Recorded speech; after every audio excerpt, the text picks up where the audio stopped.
Bonjour à toutes et à tous. Aujourd'hui, on va faire une vidéo un peu différente de d'habitude. Ce ne sera pas une gare, mais on restera dans les vestiges ferroviaires. Nous sommes sur une voie verte et nous nous dirigeons vers le viaduc de Cluis, enfin viaduc de Lauzon, qui se situe à Cluis.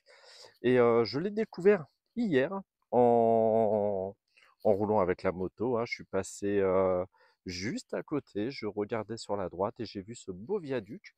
Donc je suis allé me renseigner un peu sur Wikipédia et je me suis dit, tant qu'à faire, on va essayer d'aller le visiter. Donc on s'y rend.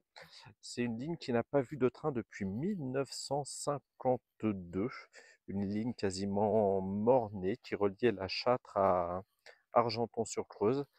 Et quand elle a été mise en service, c'est quasiment 40 ans après la décision de créer cette ligne.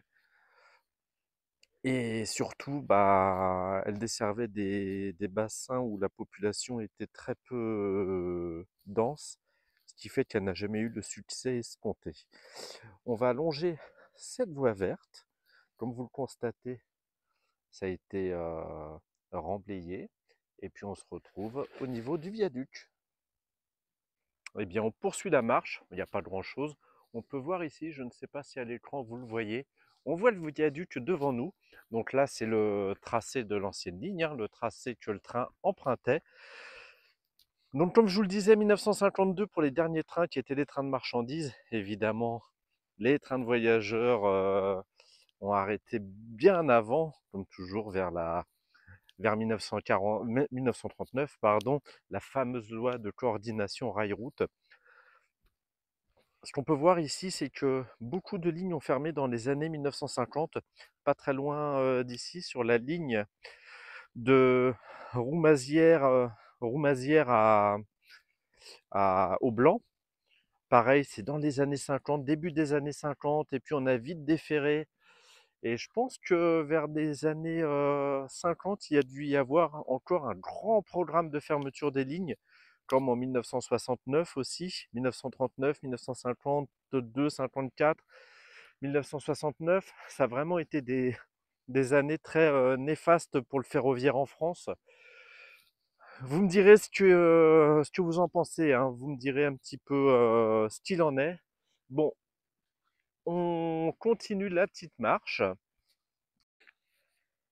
Donc cette ligne de la Châtre, faudra qu'on y aille à la Châtre. Je verrai si demain en rentrant, je passe devant ou pas. Donc une très belle gare, hein, où toutes les voies ont été retirées, où il n'y a plus rien. Je ne sais pas si ce serait viable aujourd'hui d'avoir une ligne ferroviaire. Peut-être. C'est toujours une décision politique, hein, qui fait que soit on met en avant le ferroviaire, soit on le détruit. On a l'autoroute A20 qui est pas très très loin, qui est plutôt fréquentée, hein.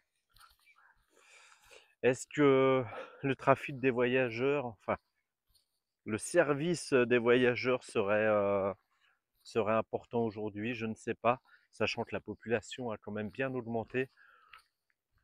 Ça, je peux pas vous le dire, mais c'est toujours très dommageable. C'est vraiment voilà, c'est dommage d'avoir construit, d'avoir fait des travaux énormes, hein. C'est quand même des sublimes travaux.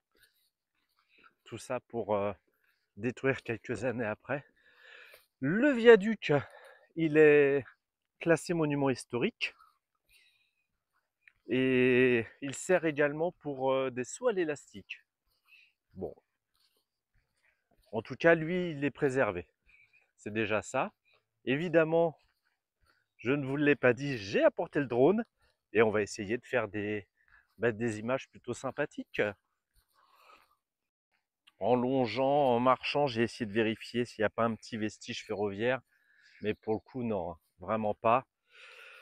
Ça a été totalement démantelé ferroviairement en 1972, 53 ans déjà. Bon, vous voyez ces petites excroissances, ce sont des niches. Donc quand le train arrivait, il devait sûrement avoir une pancarte S pour siffler. Et s'il y avait des ouvriers sur les voies, fallait qu'ils rejoignent vite la niche. Hop, et ils regardent, ils se protègent, ils sont bien protégés, ils regardent le train passer. Et ensuite, après, ils peuvent œuvrer de nouveau sur la voie.